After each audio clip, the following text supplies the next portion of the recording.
Hello, and welcome to ZipForm Plus training at Syra. Before we get started, I do just want to mention that ZipForm Plus had a recent rebrand, and now it's called Transactions ZipForm Edition.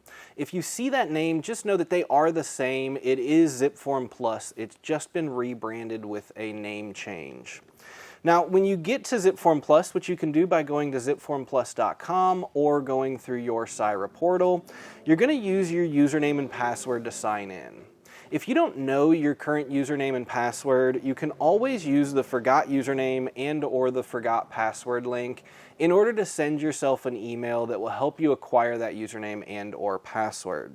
If you don't already have an account, you're going to use the create one link in order to set up your account for the first time.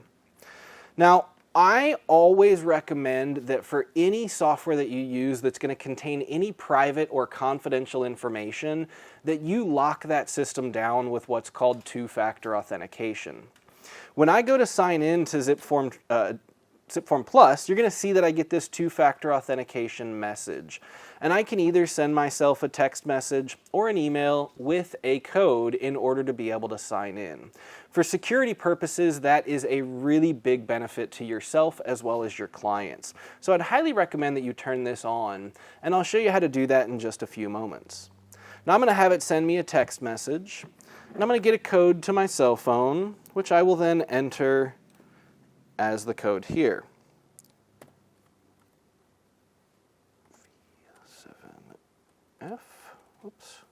F. Now you can check this box that says remember this device. You won't be asked for the next 30 days. Now after 30 days you will have to get another two-factor code to be able to sign in from that specific device. Now once signed in, you may see a different screen than what I see here. There's two big reasons for that. The first is that I'm in what's called a broker admin account. I not only am in a realtor version, but I also have all of the admin functions of a broker. So there are a couple buttons in my system that you won't see in yours. But everything that we cover today will be based on the agent account. The other reason that mine might look different is my system starts on the Transactions tab. Transactions are what I work with the most in ZipForm Plus. And so I told my system to always go to Transactions when I log in, instead of my dashboard. Now, if you're used to seeing this dashboard and you're okay with seeing this dashboard, that's perfectly fine as well. Your dashboard would look different because this is the broker dashboard. But if I go to the Transactions tab, this is where I start. And I'm going to show you how to set that up as well. Now, the first thing that I recommend you do in any system you ever sign into, especially the first time you go to it, is check your profile. If it's a system that can send emails, check your email signature. Make sure everything is set up the way that you would want it to be set. To do that, you're going to come up to the top right-hand corner where it says Me. Could have your name there, could have your picture there, but click where it says Me, and then go to Profile and Settings. The first page of your profile and settings is the About Me section. Here you can set your name, email, and phone numbers, as well as any agent license number if you would want to. You also have your email signature section, and I would highly recommend that you go into that email signature, make sure the checkbox is selected, and then add any email signature that you have in your primary email so that any email that comes from ZipForm Plus has the same signature as what would come from your regular email system. Now, one thing to note about ZipForm Plus is the Save button is always at the top. So if you make any changes to this page, you need to scroll back up and click Save. Otherwise, you haven't saved your changes. The next tab over is called Sign In and Security. Here is where you're going to be able to reset your password if you want, but it's also where you can turn on that two-factor authentication. Now, you're only required to enter an email address for two-factor authentication, but I will say it's a little bit faster and easier to do it via text message, so I would turn on a cell phone here as well. Again, if you make changes, be sure you click the Save button. The only other sections that you might want to look at are your settings and your notification settings. So if I go over to Settings, the first option is my e-signing option. Now here at Syra, you have two different options for e-signing. You can use what's called Digital Ink 2.0. This is powered by a software called Authentisign.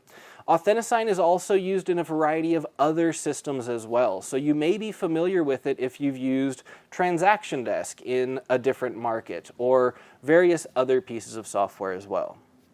The other option is DocuSign. Now in today's training we are not going to be talking about DocuSign, but Syra does give an awesome member benefit to get you a discounted version of DocuSign. And DocuSign is the #1 most recognized and most used digital signature platform on the market.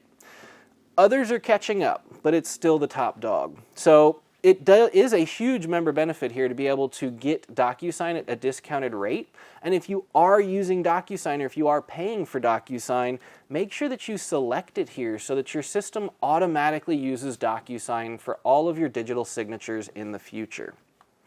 Now, if you do use Authentisign Digital Ink 2.0, make sure that you have your correct time zone. That time zone is going to determine the time stamps that are placed on your documents. As I scroll down, you'll see my account preferences section. Here I have my set default landing page option, which is where I chose transaction list. And again, that's a personal preference, but I really think that it's most beneficial to start right from your transactions. Now you can look at the rest of these as well. The only other one that I will mention is your autosave. Do not turn this off. Do not change this to off. Otherwise it's not autosaving all of your work as you go. By default, I believe that is set to 5 minutes by default, but if not, I would recommend you turn that to 5 minutes. There's no reason to have that any longer that I can come up with at least. So preference would be 5 minutes. Everything else is entirely up to you if you want to look at any of this, other than the link my other transactions accounts. If you are a member of multiple MLSs that utilize ZipForm Plus, you can come in here and add additional accounts using that username and password for the other accounts. And then you'll be able to see it all in one login. You don't have to log into ZipForm Plus 2, 3, 4 different ways to see all of your transactions. Makes it really quick and easy for those of you who do list in multiple markets. The next section over is your notification settings, and I would definitely leave on the email notification for task and checklist. Many agents don't use the task system in ZipForm Plus, but in case you ever decide that you want to start using it, you want to make sure that those notifications are turned on. You also want to make sure that your transaction notifications are turned on as well as your document notifications. We'll talk a little bit more about that later in the video, but it's a good idea to have all of these notifications turned on. You're not going to get a lot of notifications from this system. It's not going to flood you, so don't feel like this is something that's going to be filling your inbox. It's really worth turning these on. And then, of course, e-signatures should always be turned on. You really want to make sure that you're getting notified about your e-signatures as they happen. That's really it on my settings. The next section that we really want to talk about is probably the most useful thing that you will learn today. If you haven't already set this up, this is going to save you time working in ZipForm Plus in the future. The section I'm talking about now is what's called templates. If you click on templates, you're going to see you may not have any here. Now, if you're a member of some brokerages, you might already have something here that was provided by your brokerage. For instance, in my brokerage, we have created 4 different templates. We have the purchase improved, the purchase unimproved, the listing improved, and the listing unimproved. And those are pretty obvious what they're going to be used for. But those templates are automatically going to allow me to get the correct forms, the correct parties, and any other information that I might need related to that specific transaction type. These are quick and easy to set up. Even if your brokerage hasn't done this, you can simply click New, and you can create any template that you would want to create. Now I want to show you what a template looks like. So I'm going to click on my Purchase Improved. The first section of your template is your documents. These are the forms that are automatically going to be applied if you either select that template or if you're using what's called an auto template. And so I'll show you how all of that works. But first, these are the forms that we've added to our template. This is our purchase template for improved properties. And I added these simply by going to all forms and selecting the forms that I needed. Now, if you're creating this template for yourself, for your own use, then you can go ahead and fill out parts of these forms. The things that never change, your name, your contact info, your license number, anything that's going to be the same on every one of those transactions for you, you could go ahead and add that information. The second section for your template is the parties. You can add in here, depending on the side of the transaction it would be, either the listing broker and agent or the selling broker and agent. You could add buyer placeholders or seller placeholders. For instance, we actually didn't add that yet on this one, so I'm going to add buyer 1. It's not actually going to let me do that apparently. It used to allow me to do that, but we will just not have that. But we do have our selling agent and broker, and in that I've gone ahead and added the broker's information so that that automatically applies. Now, because this is a broker template, I couldn't add my information to it, or it would populate for every agent. So if you're creating this for yourself, go ahead and fill in that top section. It's going to automatically add you to every document everywhere that you're supposed to go. It's going to save you time in the future. Now, when you go to create a new template, you're going to choose what type of template it is. Is it for a listing, for a purchase, a lease, or a lease listing? We'll pretend I'm creating one for a listing. The next step is naming that template, and you should really name these intelligently enough that you can instantly identify what its use is. So for that example, purchase improved, purchase unimproved. Next, you're going to pick a category. Is this for residential, land, commercial, multi-unit? Then, do you want it to auto-apply? And I would highly recommend that you do that. You set up a template that automatically applies for any situation you typically find yourself in. So for this one, it would be residential, automatically apply it to new listing transactions. And of course, I would name this, and this would be my listing improved, or whatever template I was creating. Save it, and then you're going to add those parties and those documents, and you're done. Templates are really quick to build, but they're going to save you so much time in the future. Now that I have my templates and my profile correct, it's time to start working with a transaction. So I'm going to start with a listing. I want to show you creating a listing to show you some of the optional features that can be really beneficial when working with a seller. So I'm going to click New, and I'm going to say New Listing. Now the first question that it asks is, what is the name or property address of this listing? And for listings, I would highly recommend that you use that property address. If I were to enter in a property address in here, now I'm going to use one that's not actually in this market just so that I can pull this up because I want you to see how this works. But if you pick an actual address and you have the feature turned on. Now this is an optional feature that does have an additional cost. This is something that our brokerage has chosen to provide, but yours may or may not. This is something that you should be able to add with or without your broker doing it though. It's called ZipForm Record Connect. By checking that box, I'm telling the system that I want it to import public record data based on that address.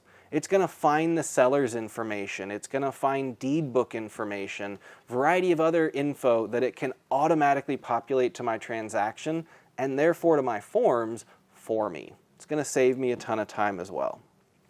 Now that I've picked the address and that I want to do the record connect, I'm going to choose that this is a residential property. And now what you'll see at the bottom is I have templates automatically applied.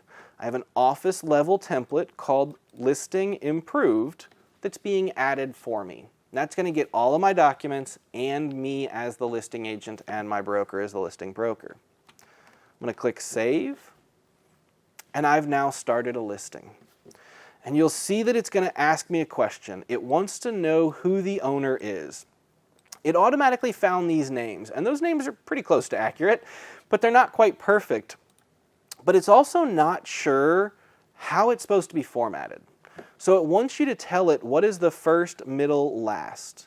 So you would look through this list and find the one that is first, middle, last, and then you would click on it. and that's going to become seller 1's name. And then I'd repeat that for seller number 2. So she would be Elizabeth Whitaker Means, and there I've selected seller number 2. It's showing me the address and parcel information for me to confirm. It looks good to me, so I'm going to click yes. It's now populated that information on my transaction, which is automatically going to populate it onto my forms. Again, saving me time and effort. Now I can add any additional information to this page as well. So maybe a listing date of today, and we could say it's going to expire in a year. So I'll go to 2022, October the 7th. And a list price, we'll go ahead and put this one down for $325. And any other information that you want to fill in. Now once you finish filling in this page, you don't have to click save. This is one of the few pages without a save button on it. So you don't have to worry about saving. It is going to automatically save that. The next thing that I want to show you on this system is how you can allow your sellers to fill out a seller's disclosure digitally directly inside of your ZipForm Plus transaction. It's a fantastic feature that really helps your clients fill out that form. To do that, what you're going to do is come over to the Documents tab, and you're going to select the document that you want to give them access to. So the seller's residential RE disclosure. And at the top of your page, you've got a bunch of different options, one of which is the Send button. Looks like an envelope. If you click that, you have a few different methods of sending it. But if you go through email, it's going to ask you which party you want to send it to. Now I'm going to let Elizabeth fill this out. So I'm going to check the box next to her name. But what you'll see is it's not going to let me do that because I don't already have her email.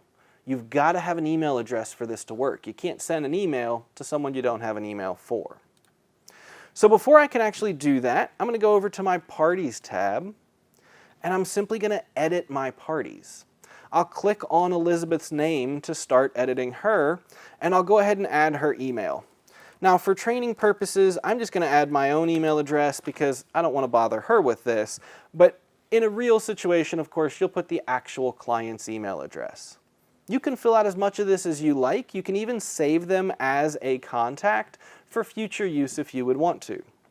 I'm going to scroll down and click Save. And I've now updated her contact. Now I could update seller number 1 too, but I'm not sending him the disclosure, so really not worried about that at this moment. I'm going to go back over to Documents, select that disclosure, click Send, and then Email. Now when I select Elizabeth, it's going to allow me to do that because she has an email. Next, you've got this Send Using option in the top right-hand corner. And you can pick a different method of sending. You can send it via ZipForm, Gmail, or Microsoft. Now, when you get down towards the bottom, it asks how you want to send it. Do you want to send it as a single PDF or separate PDFs? Separate PDF, it's just one document anyway, so that's perfectly fine. I could enter a subject and a body to that email, and I can click Send. But what I told you before is I was going to show you how to let your client fill this out in ZipForm Plus. This method would just send it to your client. They get a PDF, they could fill it out, they could email it back to you. And that works, and that's what a lot of agents find themselves doing. But let me show you what's best. Instead, what I'll do, I'll still select the form, I'll still click Send, but instead of email, I'm going to use what's called Zip Community. Zip Community is a feature that allows your client to sign in to ZipForm Plus. They're going to get their own login, and they're going to get access to whatever you give them access to. So again, I'm going to choose Elizabeth Whitaker Means, because that's who's going to be filling out the form. Say Done. Now I've got a couple of additional options, the most important of which is called Permissions. If you click Select under Permissions, you can give them the ability to edit. And that's what we're going to want to do with the seller's disclosure. So I give her Can Edit. Then again, I still have Send Message Using, and I could pick ZipForm, Gmail, or Microsoft. Now, as long as you added your email signature to ZipForm Plus, it's perfectly acceptable to send it from ZipForm Plus. But if you do prefer to send it directly from your own Gmail or Microsoft account, feel free to set that up as well. But I'm just going to use ZipForm. Next, you have your subject and body, where I can put additional information if I want, but this is optional. There's no requirement to do that. It's going to give your client all the information that they need to be able to fill out this document. Next, what documents do you want to send and in what order? I'm only adding the one document, so I don't need to touch that. Now, I can either save this and send it later, or I can simply click Save and Send, which is what I want to do. I want to go ahead and send this to my client and let them start filling that out. Now, at this point, my client's going to receive an email letting them know how to log in and how to start filling out that form. Because I only gave them access to the one form, they're not going to have access to anything else in this system. They're only going to be able to edit that residential disclosure. The nice part is that residential disclosure is still going to be the same version that's in your system. It's just going to get filled out by your client. And as long as you have all those notifications turned on that I showed you earlier, you're going to get notified when your client makes changes to that document so that you'll know it's done and it's time for you to send it for signing. Now, there is no way for your client to sign it at the same time they fill it out. Those are going to be two distinctly separate steps. Now, everything else that I'm going to show you today, we're going to go through from a buyer's perspective. It just works a little bit cleaner, a little bit easier in this system, and there's something else that I want you to see on the buyer's side of things. So I'm going to click back to list to leave that transaction. Now I'm going to create a new transaction and I'm going to go through the same process I went through before, except this time we're going to do new purchase. Now with a listing, you could use this ZipForm Record Connect. That's to pull in public data because we don't have an MLS listing that we can pull it from. But when I'm writing an offer, I do have the ability to pull that from a listing that's in our MLS. So of course, the first step to that would be I need to have a listing number. So let me go log in to Syra to Matrix, and I'm just going to pick any listing. Really doesn't make a difference. As long as it's active, this is going to work. So I'm simply going to go to my results, and I'm going to use this MLS number right here. Again, I'm arbitrarily picking an MLS number, but when you're doing this for a client, make sure you're using the MLS number they actually want to purchase. Now, you're still going to enter a name or property address, and if you want, you could enter an actual property address, but I am just going to put in here that the client's name is Ryan Means and that this is an offer. Naming it is entirely up to you. Just know that your client might see that name depending on what all you do, so make sure that it's professional and something that they'll recognize as well. Now, the next feature I want to mention is what's called MLS Connect. This is available to all Syra agents, so this should work for you, but if not, definitely reach out and let us know. But if I click MLS Connect, it's going to give me the ability to import listing data. The first question is what MLS? Which MLS? And you'll notice that that says SIARO. You can ignore the fact that that doesn't actually spell Syra and just know that that is Syra's code. If you are a member of multiple MLSs and you're writing a listing or a sale in another MLS, make sure you change that to the correct MLS for your market. Next, you can leave listing type as cross property. It's not going to make a difference for you. Last, enter in the MLS number in the MLS listing ID space. And I like to include a property photo. I'll show you why a little bit later, but it really makes it easy to quickly identify a listing versus a sale. And I'm going to click Find. And then you want to confirm that it found the right property. Yes, I am trying to purchase 1676 Highway 60. I'm good to go. I'm going to say Use Listing. And it's going to automatically populate that listing's data for me. You'll see that it does say import property information and then the address at the top. As long as you see that, you're good to move forward. Now again, this one is residential. And because I have that template, it knows to add Purchase Improved template for me. Again, it's going to get my documents and my parties automatically. I'll click Save. and it's now created a transaction, but it's imported all of that data from the MLS. Again, saving me time and effort filling out my system, but also my forms. And I can add to this if I want. So today is going to be my offer date. The offer expiration date is maybe, say, tomorrow. We'll do a purchase price of $110. And I could add other information again if I wanted to, but I'm just going to leave it at that and move forward.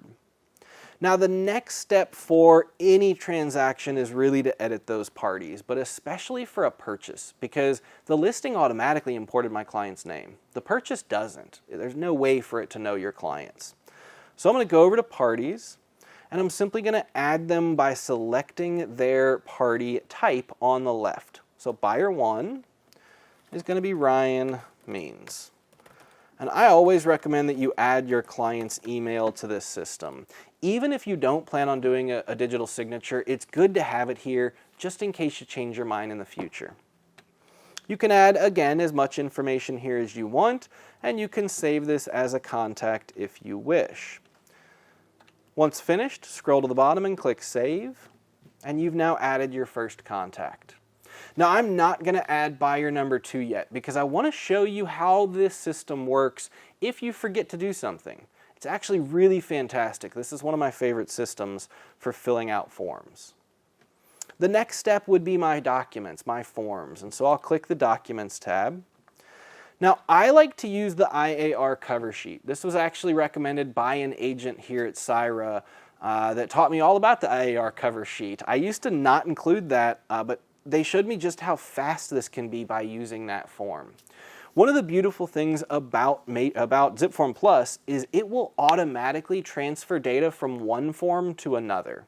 If it has the same field, like buyer 1 or seller 1, it's going to automatically move that from form to form, so you don't have to retype the same information. Well, the IAR cover sheet covers the majority of the information that you're going to be putting on a contract anyway, and if you fill that out, it's going to go to all the different pages of all the documents. It's entirely optional, but I do really like it. So I'm going to click IAR cover sheet, and I could now start filling this out. I could add additional information about buyer number 1, but I already got him, so let's add buyer number 2. So we're just going to type Elizabeth Means, and I could put in her street, all of her contact info. All I'm going to do is an email, and I'm going to use the same email address that I used for my first client. Now, just to mention, it is legally acceptable for multiple people to sign using the same email address. It is still considered a secure signing because that email is still secure between those two parties.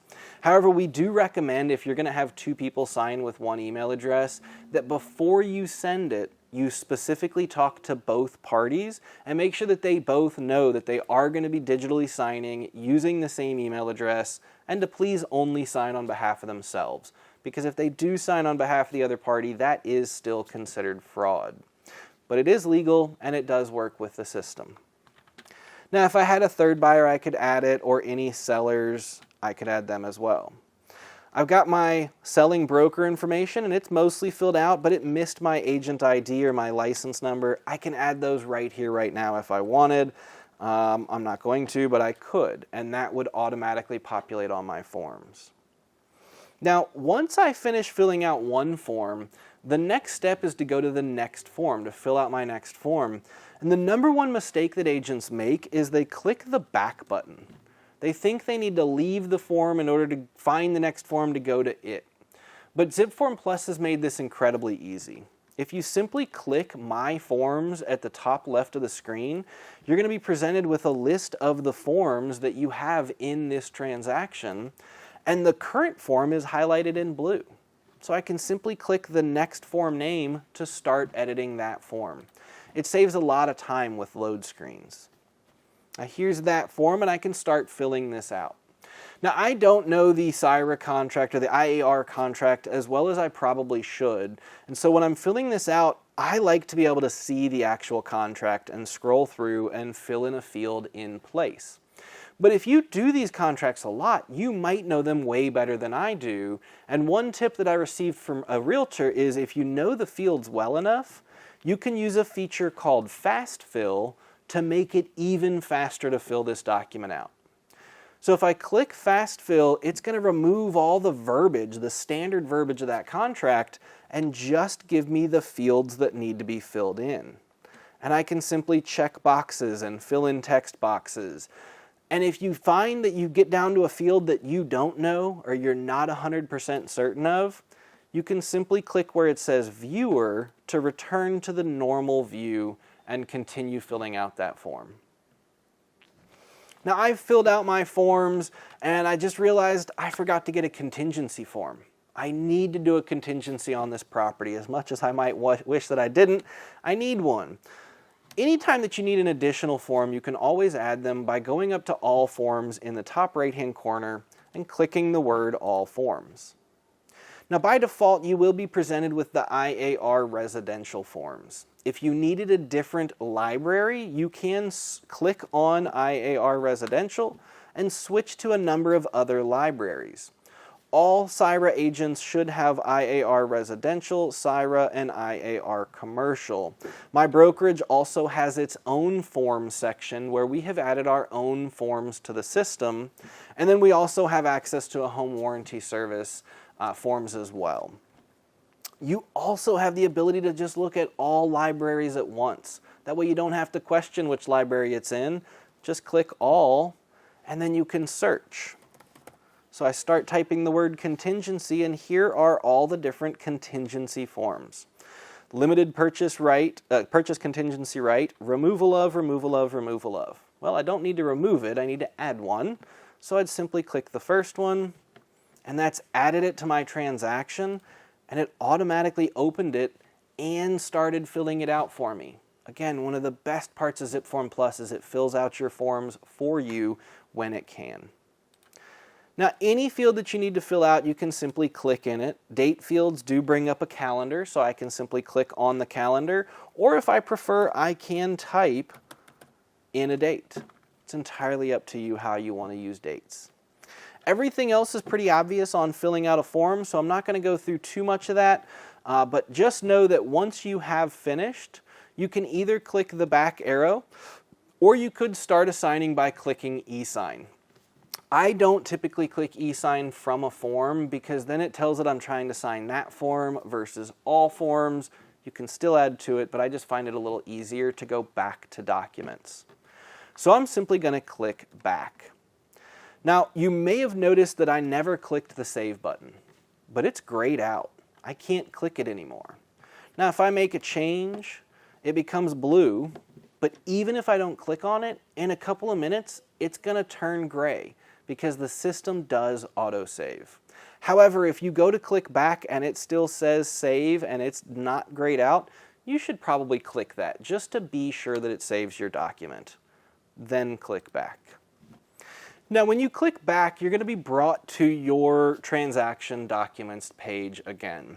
And at this point, if I wanted, I could click on another form to start filling it out, or I can select all forms by clicking select all at the top to tell it that I want to get these signed one way or another. Now, I always select all, even though I'm not going to get every document signed. I know I'm not going to send the IAR cover sheet. I never would. There's no point. But if you select all, it gets all of your forms, and then you can uncheck the ones you didn't need to sign. So I uncheck the IAR cover sheet, and if there's any others, I could uncheck them as well. We actually have two different home warranty brochures, so maybe I just deselect one of those. It's personal preference on which one, of course, you would use. And at this point, I've now selected the forms that I want to get signed. Now, I would use ZipForm Plus whether I was going to obtain a digital signature or what we call a wet signature. Now, wet signature is your client in person signing a printed document. My handwriting is atrocious. But even if I had beautiful handwriting, I would still use this system because of that autofill feature. It's going to automatically fill out documents. Why write your client's name on every single page when typing it once autofills everywhere? It's going to save you time using this system. If you then wanted to get wet signatures, you simply select all and click print, or download the PDF and then print it. But I would simply print these. Now I don't want to do that. I want to go ahead and obtain a digital signature, so I am going to use the e-sign function.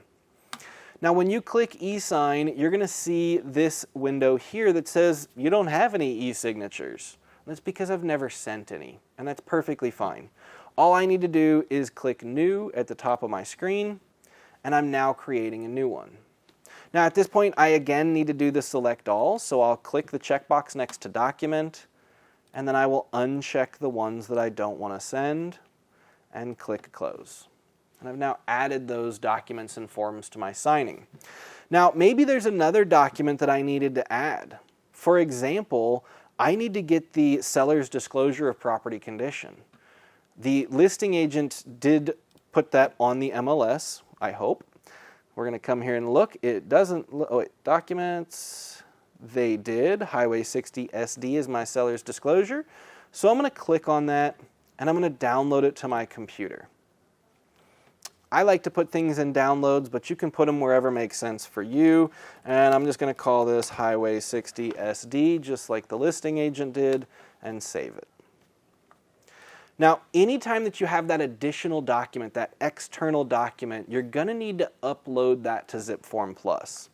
To do that, you can click this Select Documents to Include, or if you hadn't left this screen yet, you simply click Add External Document. Now there are 5 methods, but unless you're using one of these cloud storage solutions, there's no point in selecting that. You'll simply browse for the document and look for whatever folder you saved it in. So again, I use downloads, and I sort my downloads by date modified so that the newest thing is always on top. That way I never have to look for it. I simply click Highway 60 SD and click Open. And I've now uploaded that seller's disclosure, and I can simply name it. Now if I wanted, I could change the name, but Highway 60 SD works for me, so I'm just going to click OK. Now I've added that Highway 60 seller's disclosure as an external document, and if I scroll down on this page, you'll see that that's here. Now the last thing I want to mention about that before we move into the next step is that you'll notice 2 different icons here. All of my forms from ZipForm Plus say ZFX. That's a ZipForms document. That means that it's fillable in ZipForms, but it also means that Authentisign or DocuSign, whichever method you're using to digitally sign, already knows where your client signs, initials, dates, and times this document. You don't have to tell it. You should still confirm everything, but you don't have to manually map those signatures. The last one down here, that Highway 60 SD that I uploaded, that one has a little red corner and it says PDF. PDFs are not ZipForms documents, so it does not know where your client signs, initials, dates, times, checkboxes, whatever they need to do.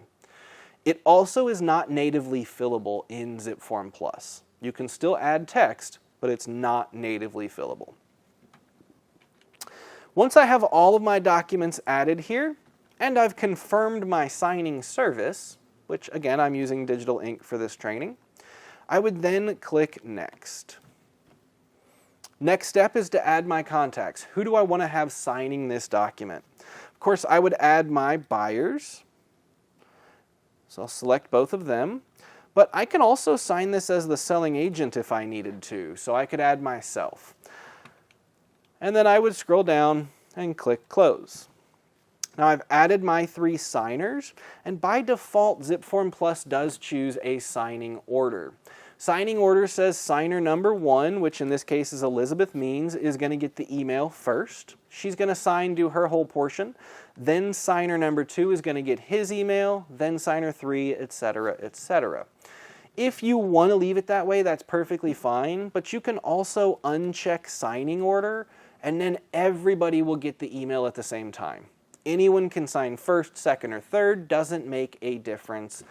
The one thing that I will mention with that is that no signing order has a couple of issues if they share an email. So if you're sending it to 2 people with 1 email, don't uncheck signing order. You're going to want to have that turned on. Next, on the far right, you will see a CC list. If you wish, you can add what's called a CC only contact. CC is carbon copy. By adding someone to the CC list, you're saying I want them to receive a copy of the final signed documents. Now, one thing that I've heard from agents is, can I put my client on the CC list?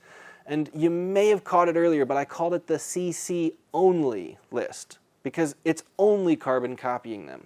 By adding your client as a signer, they're automatically going to get CC'd that final document. So you don't need to add contacts. The other thing that I don't recommend, or we don't recommend you use the CC for, is the other agent. I'm writing this offer. If I CC'd the other agent, the final signed offer is automatically going to go to that agent. That sounds fantastic. It saves me the trouble. But I'm getting a lot more signed than just the offer. And we've heard horror stories of a listing agent doing a counteroffer and using the CC list to add the other agent, the buyer's agent. But that listing agent had used or had filled out a seller's net sheet and included it in the signing. And then the buyer's agent was sent a copy of that by using CC list. So you really don't want to use that CC list. You should be very specific in what you're sending the other agent. The last thing to mention on this page is what's called cybersecurity protection. We live in a day where cybersecurity is a huge topic, and it's a huge industry even. Cyber crimes have escalated drastically in the last 5 or 10 years, and real estate is actually the #1 targeted industry for professionals being targeted by cybersecurity attacks. Especially in transactions, they're always looking for this. So any additional cybersecurity can be welcome. Now this one's a little bit different. It's up to you if you want to include this, but the way that cybersecurity protection would work is it adds that two-factor authentication, but for your client. So first they're going to get the email and click the link, but if you turn on SMS authentication, then your client is also going to get a text message, and they're going to have to enter in a code from that text message to be able to sign. That definitely adds a layer of security, but it also adds a little bit of a layer of complexity for your client. The other thing I would mention is there is a dollar symbol after SMS authentication. There is a cost associated with that. It's been a little while since I looked, but if I remember correctly, I think it was $5 a transaction. It's very minimal. It's not per person or per signing. It's a fairly minimal cost, but there is a cost associated, so it's entirely up to you if you would want to include that or not. If you have a very cyber secure conscious client, this is something probably worth paying for. I'm going to leave it turned off for mine, and I'm simply going to click Next to move to the next step. Now the next step is what they call add signatures, or the design window. Add signatures is kind of a misnomer because I told you the system already knows where your client signs, initials, dates, times, check boxes, whatever they do on those ZipForm Plus forms.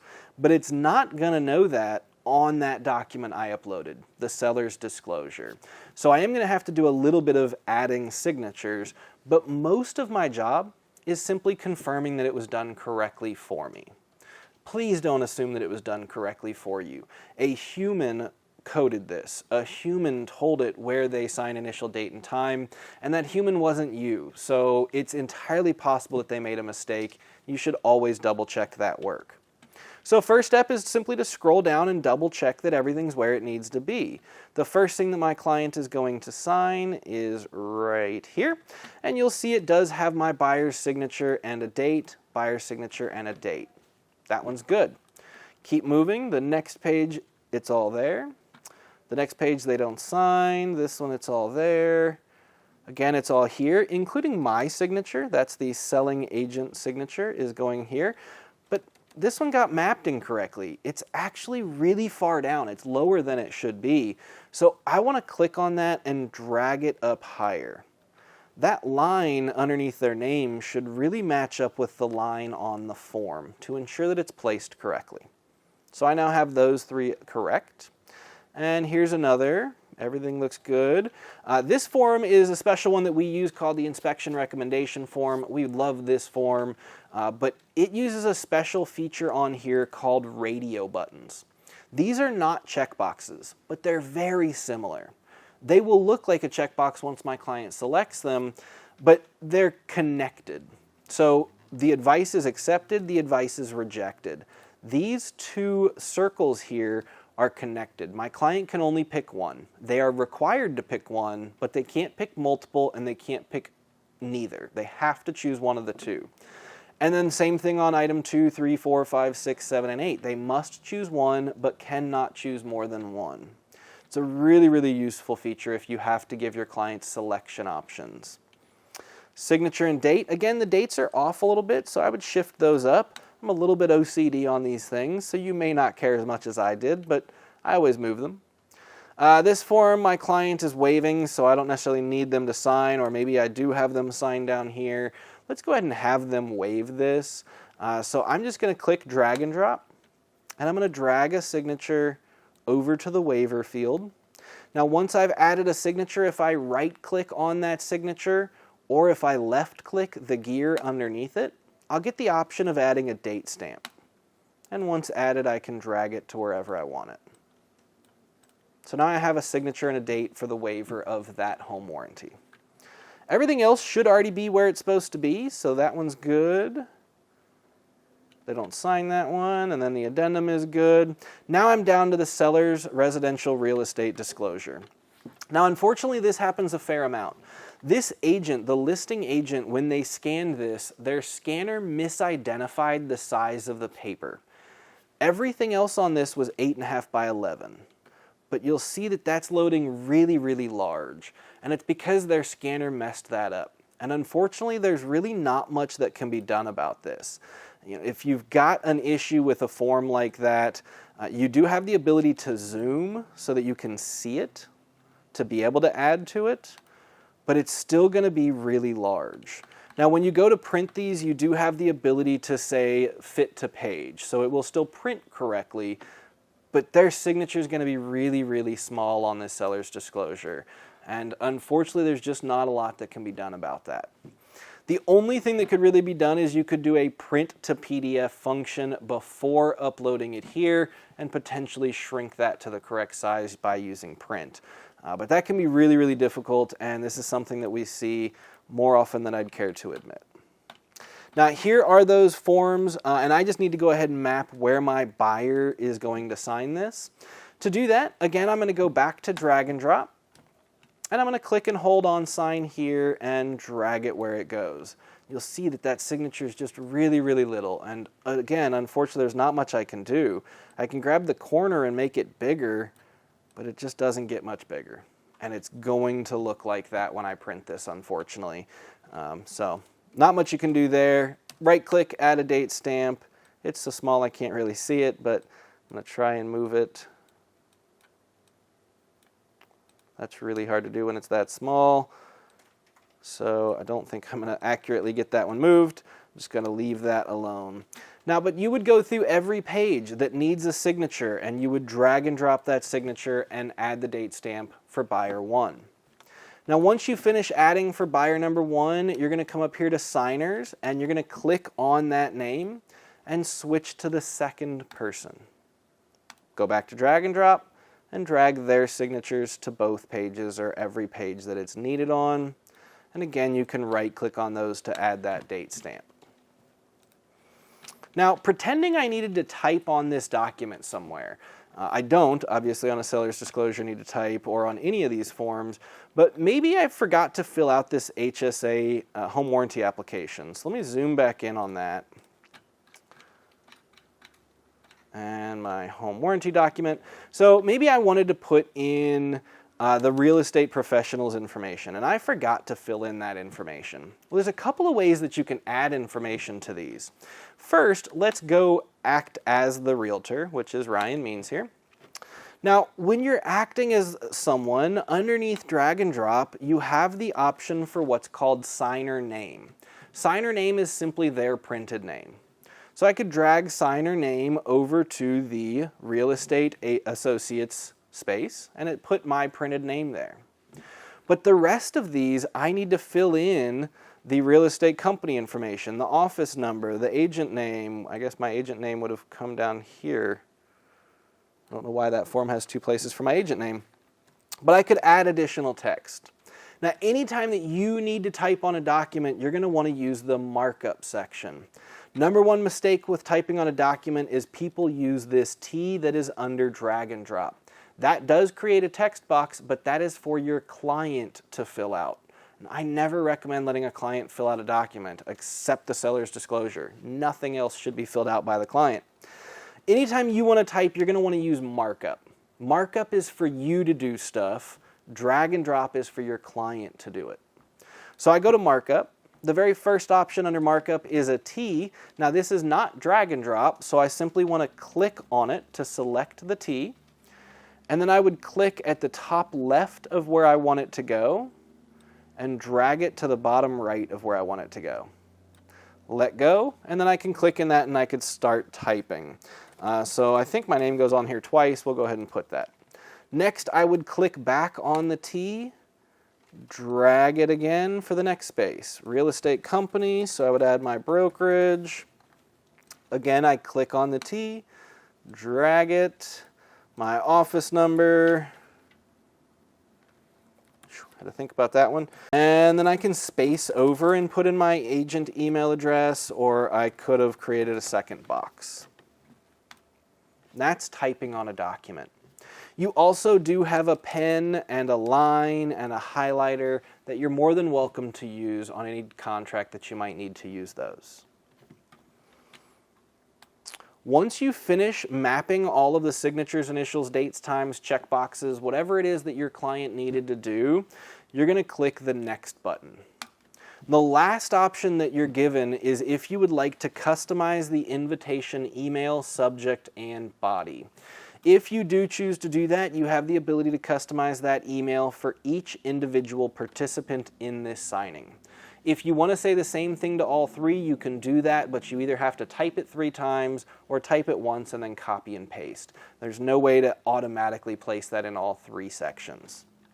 If you customize it, make sure that you click Save, and whenever you're ready, you're going to click Send Invitations. And I've gotten thanked, so I've now sent that for digital signing.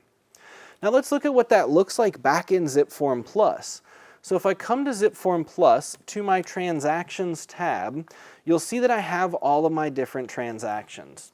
Now I mentioned earlier that I'd show you why I include the property photo when I am pulling in the MLS Record Connect, and the reason for that is what you see here. Anything with a photo to the left is a purchase. Anything with the icon to the left, the little house icon, is a listing because I never add photos to those. So I can scroll through this and instantly identify my listings versus my purchases. Now that's not as necessary these days because you do have a listing section and a purchases section. And if I click listings, you just see listings. If I click purchases, you just see purchases. But I just like to go to all and instantly identify that. But let's look at my signing. So we started that signing under Ryan Means offer transaction. I'd simply click on that offer to get more information. Now on the left-hand side of the summary page, you're going to see your e-signings in process. Anything that's already started is going to show up here. It's going to tell you how many signers have already signed. After one signs, you're going to see 1 of 3, then 2 of 3, then completed signing. And if I wanted, I can go to View All and I could see more info. I can even click on that e-sign packet, and if I needed to, I could make changes. Maybe I typed in Elizabeth's email wrong. I accidentally put Ryan's and I didn't want to do that. Well, I can simply click the pencil to the right of Elizabeth, change her email, and then click the disk icon, and I've now updated that. And you'll see that it says the signing invite was resent to the new email. So you don't even have to tell it to resend it, it just automatically knows. Or maybe Ryan calls me and says, you know, I got that email, I thought it was junk, so I deleted it. Can you resend that to me? Well, to the right of his name, you'll see the little envelope flying. It's got little motion arrows behind it. That's your resend. Click that, it's going to automatically resend it to that person only. You also have the trash can icon. You can actually delete a signer mid-signing, at which point that person will no longer be able to sign that document. Now maybe I made a mistake. They called me and said, on that purchase offer, you put that we're offering 110. We only wanted to offer 105. Can you still change that? Well, you can. Top right, you simply click Edit. You're going to be editing the signing. Now you're going to basically stop the signing, go back to the form and edit it, re-add it to the signing, resend the signing. It's a little bit time consuming, a little bit of effort here, but we click Edit. We say, yes, we're good. We are suspending the signing. No one can sign it until I resend it. Now it is suspended, and it's going to take me back into the signing packet. But I don't need to be in the packet. I need to edit my form. So I'm going to go back, click the back arrow. I'm going to go to my documents, and I'm going to select the purchase agreement. On that purchase agreement, I would simply change that price from $110 to $105. And again, click my back arrow. I'd go back to my e-sign, back to my now suspended signing packet, and you'll see that it's already got everything on here, including that purchase agreement. But because we edited that, you should really go back and add that document again, just to be sure it gets the correct version. So I'm going to trash the original. And then I want to add a new document, which is at the very bottom. And I would simply select purchase agreement. Click close. Now that has been added. Now it does put the new one at the very bottom. I like to have them do that first. So if you click and hold on the 4 arrows on the left, you can drag these to whatever order you want them signed in. And I'll drag it to the very top. Now that's what they're going to sign first. Everything else is already here, so I click Next. I have to reselect the parties.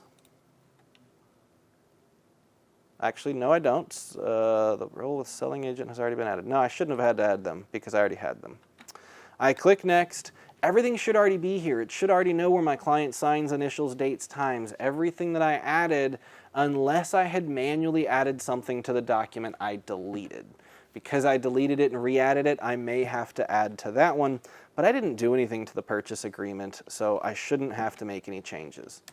Confirm that it says the new price, $105, and then confirm that everything's where it's supposed to be still. All the signatures, initials, dates, times are where they need to be.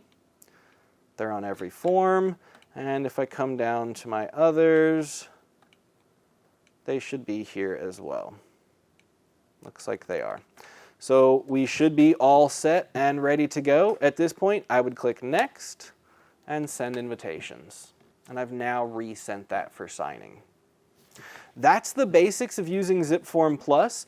There's a lot more that you can do in here. There's an entire task section that you're welcome to go through and build out tasks in, but most agents don't really utilize the task section of ZipForm Plus.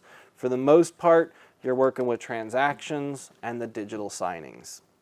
Now, the last thing that I want to mention about ZipForm Plus that is incredibly powerful and really not heavily utilized is a newer feature that you've been given that is underneath the 9 dots now. Sorry, they moved that on me. But underneath the 9 dots, you have this green one called Zip Consult. Now, this was incredibly beneficial during the pandemic, but this is something that I use in my business regularly. You know, the first time I bought a house, I wrote an offer while at the house, sitting down with the agent, didn't want to do anything digital because I really wanted to have that agent talking the contract through to me. I want to make sure I understood what I was signing and what every line of that contract meant. Now, we could have done that over the phone with me looking at a contract and them looking at a contract, but that would have been really difficult. And I'm sure during the pandemic, you all experienced using Zoom or Microsoft Teams or GoToConnect or some method of connecting to each other virtually. And ZipForm Plus has that built in for you completely free of charge. So what you'll do is you come up here to Zip Consult and you click on it. Now, Zip Consult uses a system called AnyMeeting, very similar to Zoom or Microsoft Teams, but it's called AnyMeeting. The first step, of course, is to add the meeting participants. So I would add in my client's name and his email. And I would click Add. And then I could add another participant. So I could add the spouse and her email, assuming that they shared different, or didn't share an email address, they had different emails. I can also use my address book to look for people I've previously used in this system, which is loading slowly, so that might not work for me today. But I should be able to pull up anyone I've ever previously used. I have advanced options as well, although I may have just frozen the system. Let's try to refresh this so we can get it to work. Consult, try this one more time for us.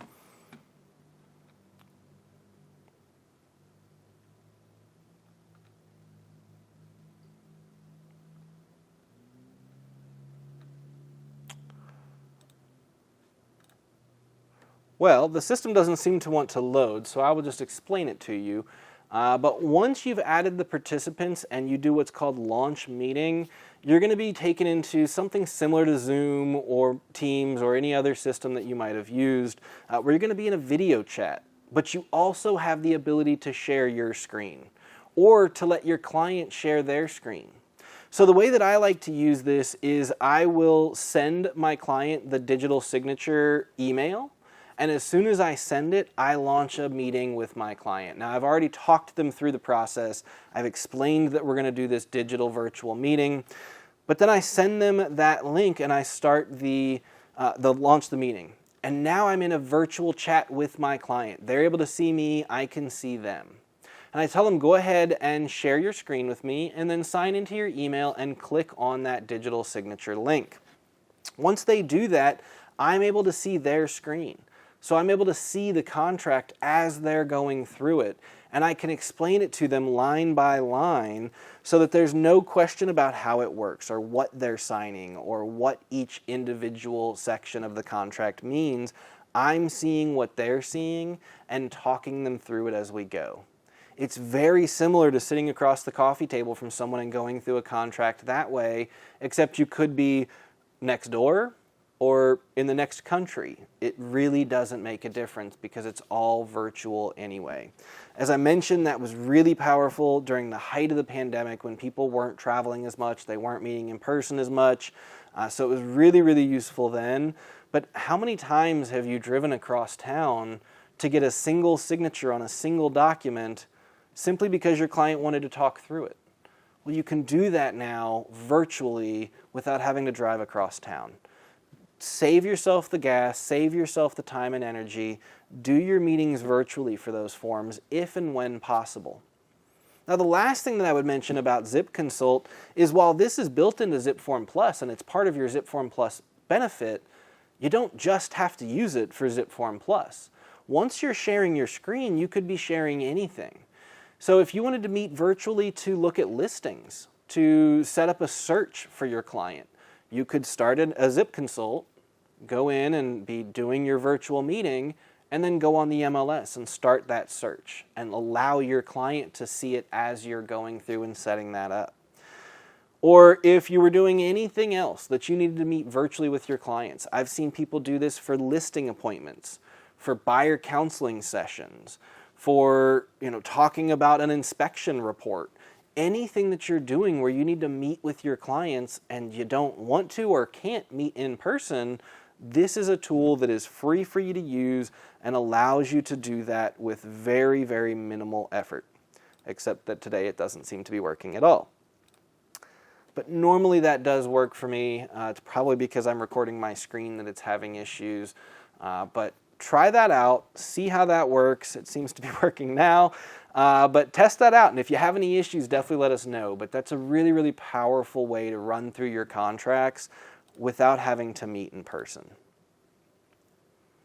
That's all I've got for you today. If you have any questions or issues, definitely let us know. Get in and practice. Please don't make the first time that you do one of these with a client. You don't want your client to ask a question that you've never even gotten a thought of. You really want to get in here and have a little bit of experience so that you know what to expect and you know what your client should expect. Send yourself digital signatures, sign them, see what that's like. Send yourself that seller's disclosure as a listing so that you can see what it's like for the seller to fill that out digitally and what it's like for you to receive it back digitally and what those notifications look like. And get in and build those templates. At least the 4 that we talked about, unless of course you don't do land, maybe you only need 2. But if you do leases or any other type of situation, add those as well. Add a variety of those templates so that you don't ever have to think about it again. It's going to make sure that you don't miss those required pieces of paper. With that, I hope you all have a great rest of your day. I hope this has been beneficial, and please let us know if there's anything that we can do to advance your career. Thank you and have a great day.